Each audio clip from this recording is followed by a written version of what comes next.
यशवंतराव दगडोजीराव देशमुख हे महाराष्ट्र राज्याचा मुख्यमंत्री झाले तरी पण भेट द्यायला इथे येतो आणि ती म्हणत नव्हती मी मुख्यमंत्री आहे ना आता ह्या बारक्या गावात जाणार अगर बारक्या माणसाला बोलणं की त्यांना काही वाईट वाटत नाही बोलत होती पण मोकळ्या मनाने बोलत होती. महाराष्ट्रातल्या शेतकऱ्याला हा आधार देण्याचं काम आपण करू शकलो.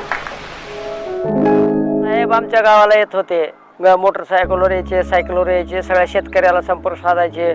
त्यांनी सभासद गोळा केले, त्यांनी एवढं कष्ट आमच्यासाठी घेतलं जनतेसाठी किंवा लातूर तालुक्यासाठी किंवा मांजरा पट्टा म्हणून जे त्यांनी निर्माण केला त्याच्यामध्ये त्याचं एवढं ती देवापेक्षा जास्त दिलं त्यांनी.